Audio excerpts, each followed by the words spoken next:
세상은 아시다시피 하나님에 대한 믿음이 없는 세상입니다.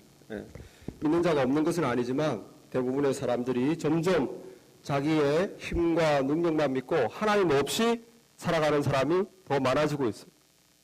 미국도 사실은 기독교 국가로 시작해서 정말 자기 집보다 교회를 먼저 짓고 각 학교에서 기도하고 말씀 가르치고 또 정부에서 모임할 때 관리들이 항상 기도하고 회의하고 이런 나라였는데 오늘날은 정말 우리가 알다시피 정치, 경제, 특히 법률 이 모든 것들이 심지어 문화, 미디어, 음악, 영화 모든 것들이 다 하나님으로부터 멀어지도록 믿음의 생활을 하기가 힘들어지고 있는 세상입니다. 안 믿는 사람들이 더 다미넌트하고 인플루엔셜하기 때문에 이 소사이어티를 믿음이 없는 사회로 이렇게 몰고 가기 때문이죠.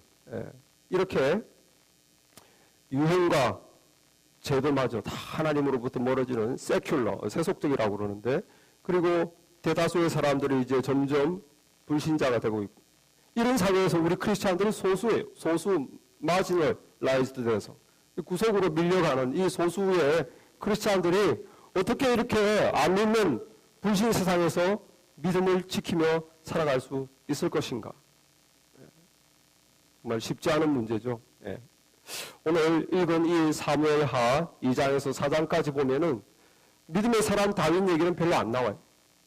믿음 없는 아브넬, 요압 이런 사람 얘기가 가득 채우고 있고 그 사람들의 미움, 증오, 속임, 살인, 복수 그런 것들이 성경에 가득 차 있어.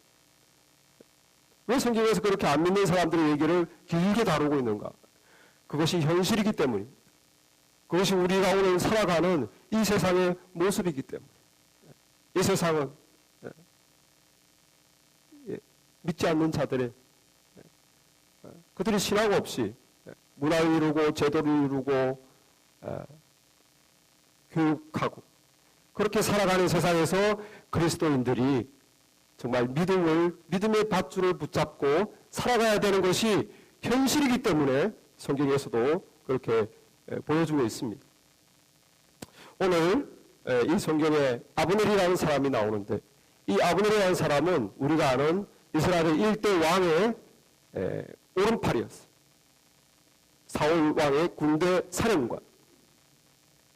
이 사람은 10년 동안 다윗을 사울과 함께 쫓아다녔어요. 죽이려고. 그런데 상황이 확 바뀌어버렸어요. 사울 왕이 죽어버렸어요.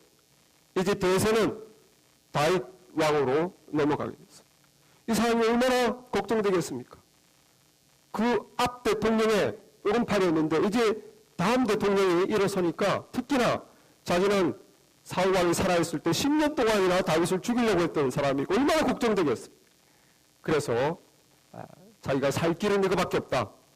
그래서 사울의 유일한 살아있는 아들 찾았어요. 그 아들이 이스보셋인데 이 이스보셋이라는 사람을 왕으로 세우는 거예요. 그리고 얼른 재빨리 손을 써서 이스라엘이 원래 12지파로 구성됐지 않습니까? 그 12지파 중에서 11지파가 이 이스보셋을 섬기도록 다윗을 섬기지 않고 이스보셋을 왕으로 따르도록 손을 썼어요. 그렇게 해서 이스라엘의 2대 왕은 다윗이 아니고 이스보셋이다. 자기가 그래서 그 사람을 왕으로 세우고 이제 또 뒤에서 컨트롤하는 거예요. 그런데 상황이 그렇게 자기 편으로 오지가 않습니다. 왜냐하면 하나님께서 이미 다윗으로 대세를 움직였기 때문에. 그래서 3장 1절에 오늘 읽은 3장 1절에 사울의 집과 다윗의 집 사이에 전쟁이 오래매 다윗은 점점 강하여 가고 사울의 집은 점점 약하여 가니라. 다윗이 점점 강하여 아무리 이 아브넬이 손을 써도 북이스라엘의 11지파들이 점점점 약해지는 거예요. 그래서 이 아브넬이라는 사람이 안 되겠다 이러다가 나도 죽고 그냥 우리 집안도 다 망하겠다 싶어서 이제 이스보셋을 배신합니다. 자기가 왕으로 세운 사람을 배신하고 메신저를 보내서 다윗에게 메신저를 보내서 협상을 시도하는 거예요. 그것이 오늘 12절입니다. 협상을 시도해서 당신을 도와서 내가 온 이스라엘이 당신에게 돌아가게 하겠습니다. 나에게 한 자리 주십시오. 이미 당신이 오른팔로 요압이라는 사람이 있지만 나를 왼팔로 걷어주신다면 당신이 원하는 이 이스라엘 나라 통일 내가 시켜주겠습니다. 11지파가 내 손에 있습니다. 협상을 시도하는 것. 다윗은 싸우는 걸 원치 않았기 때문에, 자기 민족끼리 죽여야 되는 걸 원치 않았기 때문에 예스, 협상을 받아들여요. 그러니까 이 사람이 이제 북이스라엘의 지도자들을 다 모아놓고 또 이제 말을 바꾸기 시작하는 거죠. 하나님이 우리에게 세우신 왕은 다윗입니다. 저희가 좀 전에 이스보셋을 세워놓고 다윗입니다. 여러분 아시죠? 우리 이제 다윗에게 충성해야 됩니다. 그것이 우리의 살 길입니다. 또 이렇게 입장을 바꾸는 거예요. 오늘 17절, 18절 읽지 않았지만 아브넬이 이스라엘 장로들에게 말하여 이르되 너희가 여러 번 다윗을 너희 임금으로 세우려고 하시니 이제 그대로 하라.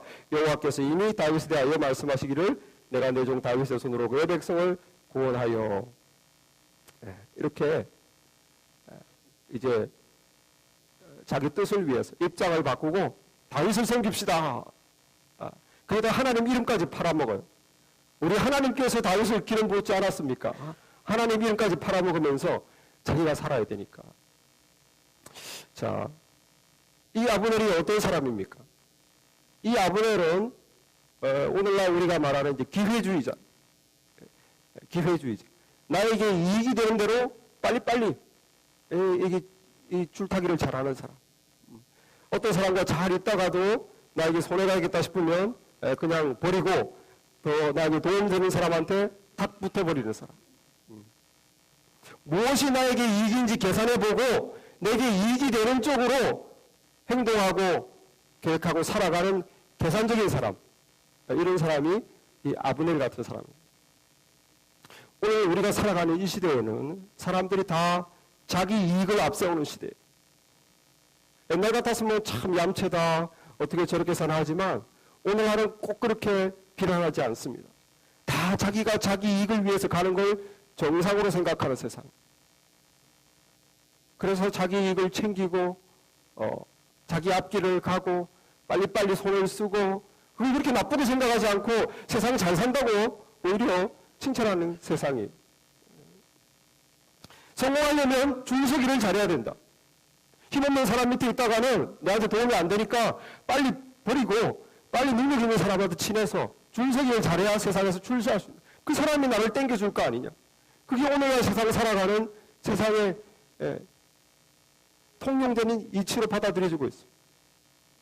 제가 회사 다닐 때 한 회사 선배가 있었는데 그 선배는 저보다 한 5살밖에 안 많은데 젊은 사람들끼리 이렇게 대화하지 않고 항상 위에 팀장님, 부장님하고 가까이서 차 마시고 옆에서 따라다니고 아부가 눈에 보여요. 아부가 철철. 얼마나 미움을 받겠습니까? 그런데 그 사람이 성질을 잘 하더라고요. 잘 보여가지고 진짜 젊은 나이에 그냥 팀장, 우리가 말하는 새끼 팀장이라고 그러는데 새끼 팀장이 됐어요. 젊은 나이, 딴 데보다 훨씬 잘 올라가는 거예요. 역시 힘 있는 사람한테 붙어 있으니까 잘 되더라고요. 그러니까 사람들이 뒤에서 막 욕하다가도 따라하는 거예요. 아, 저 나쁜 사람, 저렇게 아부하는 사람 이러면서 귀에만 오면 그 팀장님, 귀에만 오면 막 따라서 자기도 아부하고 자기도 그냥 잘 보려고. 뒤에서는 욕하지만 현실이 되니까 다 따라하는 걸 제가 봤습니다. 자, 오늘 이런 세상, 이런 세상이 세상의 기준인데 이런 세상 우리 믿는 사람이 어떻게 살아가야 될 것인가? 가만히 그냥 믿음으로 순박하게 했다가 손해만 보는 거 아닌가? 이익을 따라 손을 선택하는 이 세상 삶의 방식에서 나는 어떤 위치를 정할 것인가? 우리가 알다시피 이 다윗이라는 사람은 이익에 따라 쉽게 왔다 갔다 하는 사람이 아니었습니다. 그는 늘 하나님의 뜻을 먼저 생각했어요. 사울이 그를 죽이려고 10년을 쫓아왔을 때 10년 사이에 몇 번의 다윗은 사울을 죽일 기회가 있었습니다. 자기 이익을 생각했다면 당연히 죽였어야죠. 그러나 그는 그때마다 하나님을 생각했어요. 내가 이 하나님이 세우신 왕을 내 손으로 죽이는 것이 옳은 것인가? 내 손으로 복수하는 것이 바른 것인가? 그 갈등에 답을 얻지 못하고 그는 죽일 수 있는 기회마다 죽이지 못했습니다. 안 죽였어요. 자기 이익을 쫓은 사람이야. 마침내 사울 왕이 죽어버렸어요. 자기 세상이 됐습니다. 이제 모든 사람이 다 알고 있어요. 다윗이 이대 왕이 된다는 것을. 자기가 나서서 왕이 되면 왕이 되는 거예요. 그런데 다윗은 나서지 않는 거예요. 하나님께 기도합니다. 오늘 이건 읽질 않았지만 1장 27절, 2장 1절에 이렇게 되어 있어요. 다윗이 죽은 사울과 사울 왕의 아들 요나단을 애도하면서 오라 두 용사가 엎드려졌으며 싸우는 무기가 망하였도다 하였더라. 2장 1절에 그 후에 다윗이 여호와께 여쭈어가로되 내가 유다 한 성읍으로 올라가리이까? 여호와께서 이르시되 올라가라. 다윗이 아뢰되 어디로 가리이까? 헤브론으로 갈지어다. 3절에 자기와 함께한 추종자들과 그의 가족들을 다윗이 다 데리고 올라가서 헤브론 각성읍에 살게 하니라. 유다 사람들이 와서 거기서 다윗에게 기름을 부어 유다 족속의 왕으로 삼았더라. 자기가 이제 나서서 왕이 되면 되는데 하나님께 기도하는 거예요. 자, 이제 두 왕, 앞에 왕도 죽었고 왕의 아들 요나단도 죽었고 어떻게 할까요, 하나님? 어디로 갈까요? 헤브론으로 가라. 그래서 자기 처자와 자기를 따르는 600명을 데리고 헤브론으로 갔어요. 그러니까 이제 유다 족속에서는 당연히 이제 왕이죠. 그래서 유다 족속이 왕으로 세웠습니다. 그는 이스라엘의 왕이 된 게 아니에요. 이스라엘 12지파 중에 한 지파, 유다 지파의 왕이 됐어. 거기서 만족할 수 있습니까? 나머지 11지파도 자기가 왕이 돼야 되죠. 그런데 이 다윗은 손을 안 쓰는 거예요. 자기 이익을 따라 빨리빨리 일을 하지 않습니다. 거기서 또 하나님의 때를 기다립니다. 우물쭈물하는 사이에 아브넬이 나머지 11지파를 다 데리고 가버린 거예요. 자기는 한 지파 왕만 되고 나머지 11지파는 이스보셋을 따르는 우물쭈물하는 사이에 손해만 봤어요. 그런데 7년 반을 그런 유다 족속의 한 족속의 왕으로만 삽니다. 7년 반을. 그 사이에 아브넬이 죽었어요. 아브넬이 죽자 이 다윗이 장사를 잘 정성스럽게 장례를 치루어주죠. 또 왕으로 세웠던 이스보셋이 죽었어요. 그때도 다윗이 장례를 정성스럽게 치루어줬어요. 그러니까 그 북이스라엘 11지파들이 감동을 했어요. 아, 이 다윗이 우리 사울 집안의 원수가 아니구나. 우리를 이렇게 잘 돌봐주는 아랑이 넓은 지도자구나. 그러면서 그 사람들 11지파들이 다 이제 5장 1절에 보면 다윗에게 와가지고 우리들의 왕이 되어 주십시오. 마침내 7년 반 만에 이스라엘 백성들이 다 다윗에게 와서 우리들의 왕이 되어 달라고 하는 장면이 있어요. 5장 1절에 보면 이스라엘 모든 지파가 헤브론에서 이르러 다윗에게 나와 이르되 보소서 우리는 왕의 한 권육이니이다.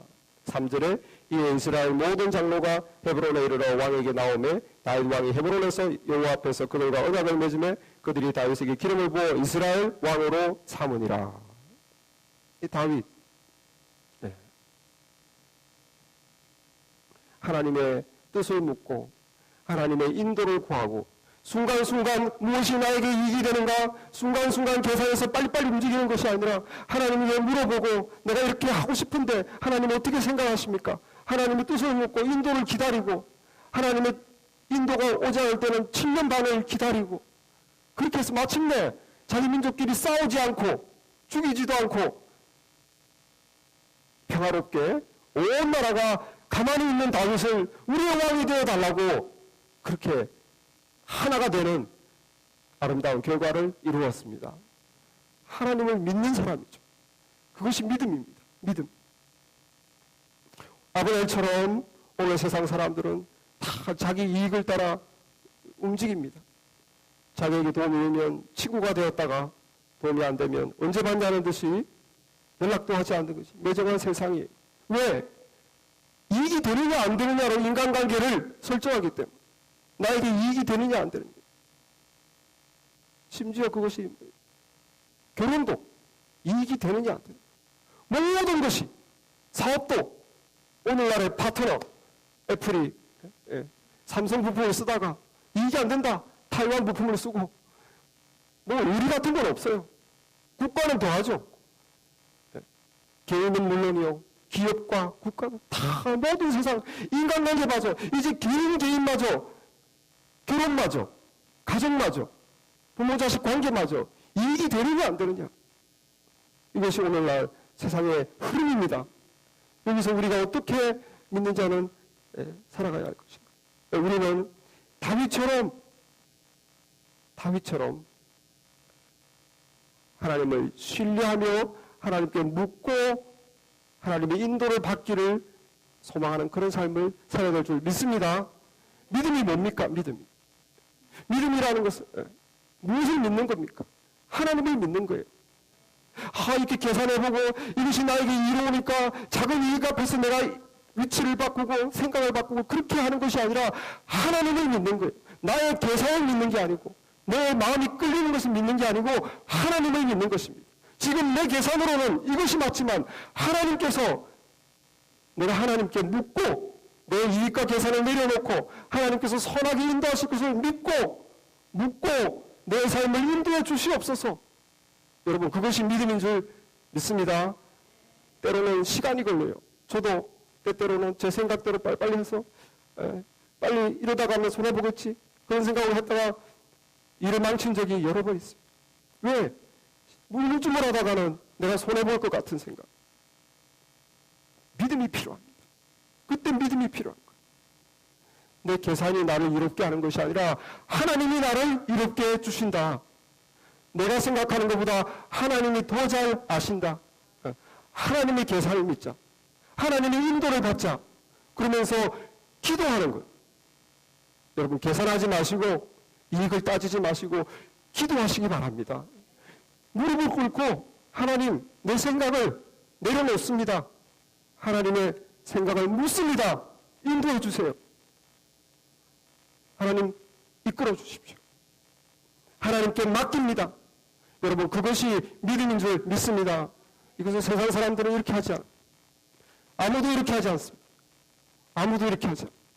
오직 하나님을 믿는 사람만 하나님을 신뢰하기 때문에 하나님을 믿기 때문에 하나님이 내가 하나님께 나아가서 도와달라고 할 때 하나님께서 나를 선한 길로 인도해 주신다고 믿기 때문에 그분은 나를 사랑하시는 분이고 나를 도우실 수 있는 능력이 하나님 것을 믿기 때문에 무릎을 꿇는 것입니다. 하나님께 묻는 것입니다. 그것이 믿음입니다. 믿음으로 사는 것입니다. 로마서 8장 23절에 자기 아들을 아끼지 아니하시고 우리 모든 사람을 위하여 내어주시니까 어찌 그 아들과 함께 모든 것을 우리에게 은사로 주지 아니하시겠느냐. 하나님께서 당신의 귀한 아들마저 기꺼이 나에게 주셨다면 내가 지금 하나님의 뜻을 묻는데 내 인생을 이렇게 어려운 결정을 위해서 하나님께 나아가는데 하나님은 왜 나를 돕지 않으시겠습니까? 우리에게 이 세상 사람들과 똑같이 그렇게 살아가는 것이 아니라 하나님을 신뢰하는 믿음으로 나가시기를 바랍니다. 그것이 다윗의 다른 점이었어요. 다윗의 위대한 점이었어요. 하나님을 믿고 기다린 거예요. 믿고 기다린 거예요. 주변 사람들은 바보라고 그러겠죠. 빨리 왕이 안 되냐고. 하나님을 믿고 기다린 거예요. 우리가 이런 어렵지만 믿음의 길을 지키는 우리 모두가 되기를 바랍니다. 이 사울에게 이 아브넬이라는 사람이 있었다면은 다윗에게는 요압이라는 사람이 있었어요. 요압은 누구냐? 요압은 다윗의 여동생 스루야, 다윗의 여동생 스루아의 아들입니다. 그러니까 다윗의 조카예요. 요압, 아비세, 아사헬 이 세 아들이 다 자기의 조카입니다. 그런데 이 요압은 그 중에 이제 요압이 최고죠. 아주 성격이 거칠고 자기 성격대로, 욕심대로, 목표대로 그냥 밀어붙이는 성격. 그가 전쟁에서 막 이렇게 다윗을 위하여 열심히 싸우고 이게 돌아왔는데 이상한 말이 들리는 거. 아브넬 원수 아닙니까? 적군의 장수인데 아브넬이 다윗을 만났다는 거예요. 그래서 뭔가 얘기를 방에서 그냥 잘 하다가 떠났다는 거예요. 그래서 이 요압이 눈이 뒤집어졌습니다. 이 원수 적장과 대화를 하다니 그냥 살려보내다니 그리고 자기 동생을 죽인 사람이었어요. 그 아브넬이 아사헬을 죽였거든요. 내 동생을 죽인 그 원수를 그냥 보내다니.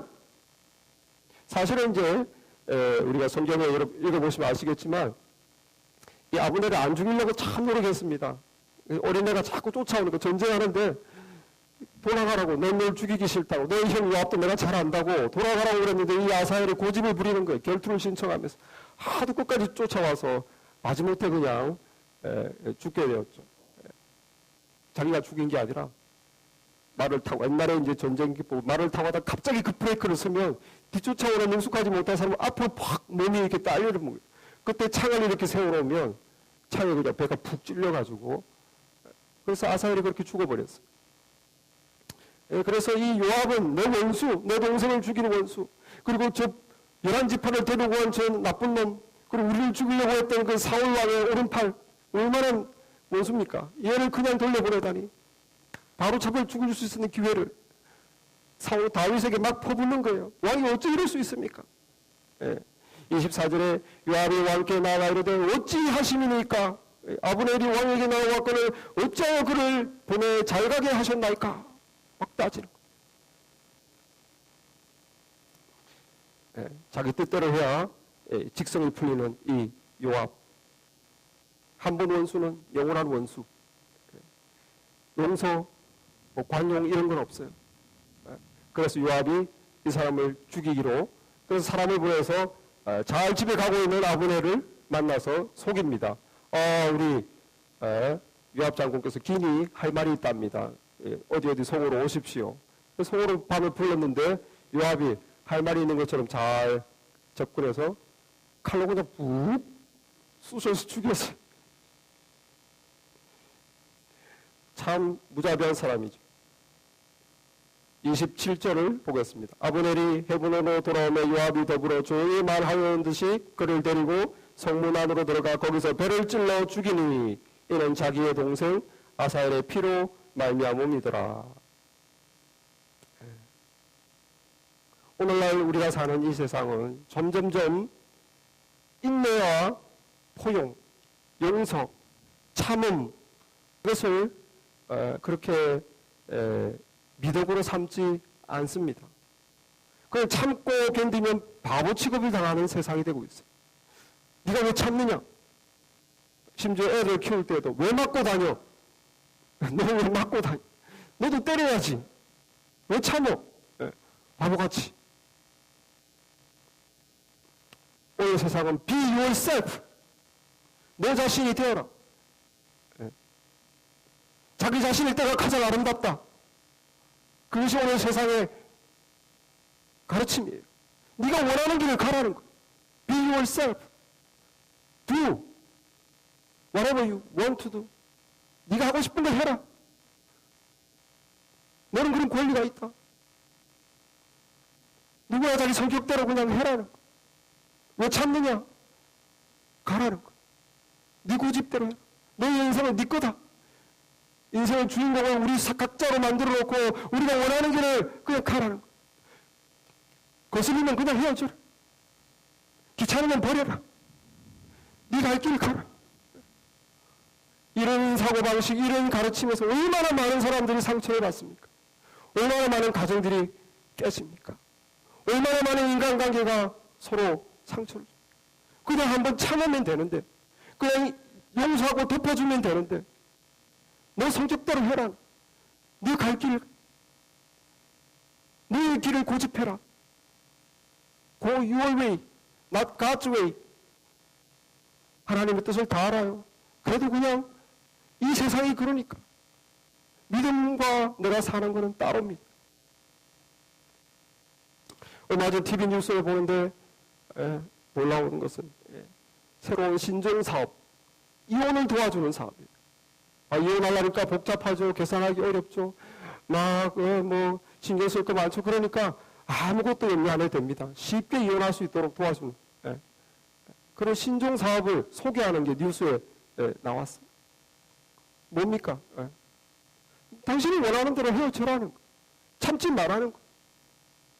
용서하지 말라는 거. 그럴 필요가 없다는 거. 오늘날 이러한 인생관, 이러한 생각 때문에 미국에서 나오는 미국 아이들의 45%가 본래 자기 엄마 아빠가 아니에요. 스텝맘, 스텝파더. 그 아이들이 어떻게 똑바로 가겠습니까? 다 사춘기 때 방황하고 얼마나 복잡한 문제가 이 사회에 생기고 있습니까? 자기 성격, 자기 원하는 바, 그냥 그걸 고집하면은 파멸이, 우리는 다 죄인입니다. 우리 안에는 선한 것이 없어요. 우리는 하나님의 은총으로 거듭나야 되는 죄인인 것을 믿으시기 바랍니다. 거듭나야 돼. 하나님의 성령을 따라 살아야 되지. 내 욕구대로, 내 욕심대로, 내 원하는 대로, 내 성격대로 하면은 상처밖에 안 납니다. 우리는 참아야 합니다. 덮어줘야 됩니다. 요압과 대조적으로 다윗은 성격대로 하는 사람이야. 다윗도 사람 엄청나게 죽이고 장수 출신이고 맨날 전쟁터에서 뼈를 굽은 사람이지만 그건 그렇지 않았어요. 왜냐하면 하나님을 경험했거든요. 용서의 하나님, 은혜의 하나님, 참으시는 하나님, 기다리시는 하나님, 잘못하는 만큼 똑같이 벌 주지 않는 하나님, 우리를 불쌍히 여기는 하나님, 이해해 주는 하나님을 경험했거든요. 시편 103편에 다윗의 이런 시가 있습니다. 시편 103편 8절을 제가 읽겠습니다. 여호와는 긍휼이 많으시고 은혜로우시며 노하기를 더디하시고 인자심이 풍부하시도다. 자주 경책하지 아니하시며 노를 영원히 품지 아니하시리로다. 우리의 죄를 따라 우리를 처벌하지 아니하시며 우리의 죄악을 따라 우리에게 그대로 갚지 아니하셨으니.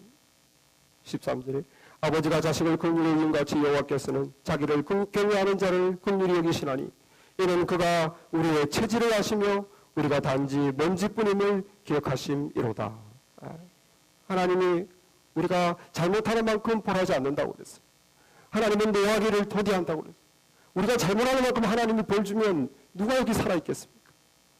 하나님은 오래 참으시는 하나님.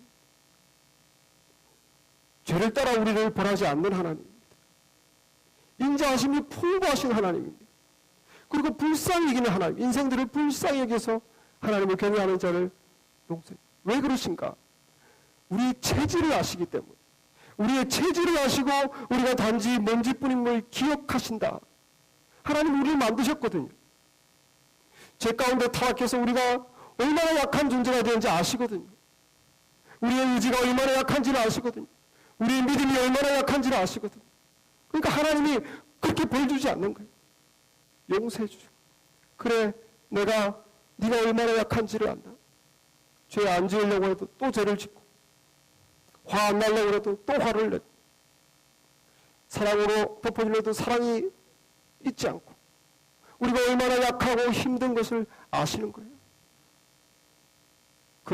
우리를 아시는 하나님께서 우리를 불쌍히 여기셔서 그렇게 벌하지 않고, 그렇게 쉽게 노하지 않고 기다려주시고, 믿음의 길을 가게 하시고, 성령님을 보내줘서 하나님의 사람으로 만들어주시고, 그렇게 옆에서 응원해주시는 좋으신 하나님 것을 믿으시기 바랍니다. 다윗은 그것을 알았던 거예요. 우리 하나님이 그런 하나님이신데, 하나님이 나를 그렇게 대하셨는데 내가 어떻게 사람들에게 그렇게 하겠느냐. 하나님이 그렇게 나를 받아주시고, 하나님이 이렇게 나를 기다려주시고, 하나님이 이렇게 나를 이해해주시고 불쌍히 여기는데 내가 사람들에게 어떻게 그렇게. 그래서 다윗은 이 아브넬이 정말 자기 살 길을 찾으려고 온 거 다 알죠. 다윗이 뭐 바보입니까? 다 알지만 아브넬을 받아주는 거예요. 자기 살 길을 찾아서 이렇게 또 배신하고 다윗에게 붙는 것을 다 알았지만 다윗은 민족끼리 죽이기를 원치 않았습니다. 아브넬을 그냥 포용하고 10년 동안 자기를 죽이려고 했지만 이 아브넬을 자신의 수하로 신하로 받아주는 거예요. 넓은 마음, 하나님으로부터 배운 마음. 이 요압은 못 참고 다윗이 받아준 아브넬을 죽여버렸어. 얼마나 괘씸합니까? 그 아브넬을 죽였을 때는 평화 통일도 이제 물 건너가는 거예요. 북이스라엘 사람들이 화가 나면 통일 안 하려고 그러죠. 다윗으로 왕으로 섬기지 않으려고. 평화 통일도 어려워졌습니다. 이스라엘의 위대한 장수를 잃어버렸습니다. 요압이 얼마나 괘씸합니까? 그러나 다윗은 요압도 벌하지 않습니다. 계속 자기 밑에 신하로 끝까지 가는 거예요. 오늘 읽은 39절 말씀에 38절 말씀에 다윗이 한탄을 하죠. 아브넬이 죽으니까 왕이 그 신복에게 이르되 오늘 이스라엘의 지도자여 큰 인물이 죽은 것을 알지 못하느냐. 내가 기름 부음을 받은 왕이 되었지만 오늘 약하여서 수르야의 아들인 이 사람들을 제어하기가 너무 어려우니 여호와는 악행하는 자에게 그대로 악을 갚으실지로다 하니라. 자기 조카들 때문에 너무 괴롭고 힘들지만 다윗이 자기가 처벌하지 않고 하나님께서 악은 하나님께서 다 갚으실 것으로 하나님께 맡기고 자기는 그냥 요압을 자기 밑에 수하로 신하로 끝까지 두는 넓은 아량을 베풀었습니다. 세상에서 믿음으로 산다는 게 뭡니까? 어떤 분들은 믿음으로 산다는 걸 조용한 시간에 내 방에서 조용 기도하고 말씀 보고 그렇게 고상하고 주상적인 것으로만 생각해요. 그렇게 조용 고용한 은혜의 시간 딱 끝난 다음에 바로 소리 지르고 애한테 윽박 지르고 여보 당신 왜 그랬어 그러고 못 참고 그거는 신앙생활이 아니라고 생각. 좀 전에 그냥 했던 그 조용하고 은혜롭고 그게 신앙생활이라고 생각. 여러분 우리 믿음이 그렇게 고요하고 고상하고 주상적인 게 아닙니다. 우리 믿음은 현실적인 것. 내가 하나님의 뜻에 순종해서 내 성격을 꺾는 순간 그것이 믿음입니다. 한번 확 화를 내고 싶지만 참아야지 하면서 내 성격을 누리는 것 그것이 믿음이에요. 뭐 이렇게 고상하고 아름답고 주상적인 게 아니라 내가 하나님을 의식하는 것 그래서 내가 한번 참는 것 그것이 믿음입니다. 내가 성격대로 그냥 확 제딛고 싶지만 하나님을 의식해서 하나님을 두려워하고 그리고 나를 컨트롤하려고 하는 것 그것이 믿음입니다.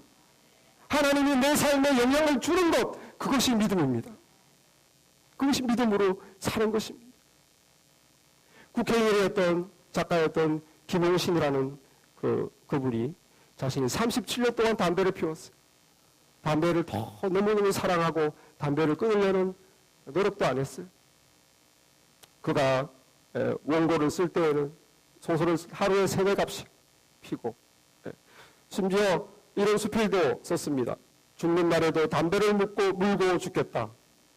수필 제목이 죽는 날에도 담배를 물고 죽겠다. 수필 제목이 그 정도로 그렇게 담배와 함께 나는 인생을 마치겠다. 이런 사람. 이 사람이 한번 자기 스승의 한마디 말씀 때문에 그 담배를 탁 끊게 됐습니다. 스승의 한마디 말씀. 그것이 무엇인가? 자기 스승이 와서 쥐는 쥐약인 줄 알면 먹지 않는데 사람은 독약인 줄 알면서도 먹는구나. 선생님이 그 말 한마디를 탁 했는데 이게 쥐보다도 못한 거예요. 쥐가 쥐약인지 알면 먹겠습니까? 사람은 이것이 독약인지 알면서도 못 먹고 먹는다는 거예요. 자기 하고 싶은 대로 한다는 거예요. 그래서 이 김용신 씨가 내가 남자로 태어나 세상을 끌고 가도 참 시원찮은데 담배에 끌려다녀서야 되겠느냐. 결단하고 끊게 됐다. 이제는 남아있는 인생 담배에 끌려다니지 않겠다. 결단하고 끊은 거예요. 여러분, 우리가 우리 성격대로, 우리 죄성대로 끌려다니면서 삽니다. 믿음이 있어도 끌려다니는 거예요. 하나님 알지만 그 내 성격대로 해버림. 믿음이 뭡니까? 하나님을 알기 때문에 하나님의 뜻을 알기 때문에 하나님께 순종하는 마음으로 한 번 지금 확 내 성격대로 하고 싶을 때 내가 참자. 그렇게 끊어버리는 거. 자기의 욕구를, 자기의 욕망을, 자기 욕심을, 자기 성격을 누르는 것. 더 이상은 내 욕심대로, 내 성격대로 하나님 뜻에 반대되는 그런 기질대로 나를 이끌고 끌려다니는 것을 이제 그만하기로 결심하는 것. 여러분, 그것이 믿음인 줄 믿습니다. 한번 대판 싸울 것도 하나님을 믿는 내가 참자. 이렇게 하는 그건 믿음이에요. 방금 예배드리고 방금 찬양하고 방금 큐티하고 나서 그냥 내 성격대로 하나님과 관계없이 막 살아가는 건 그것이 신앙과 관계없이 사는 거죠. 신앙은 우리 삶에서 작은 것에서 내가 하나님 앞에 하나님의 뜻에 내가 순종하는, 순종하기 위해서 내 성질도 죽이고 내 욕심도 죽이고 그렇게 나를 내려놓는 것, 그것이 믿음 없는 세상에서 믿음의 삶인 줄 믿습니다.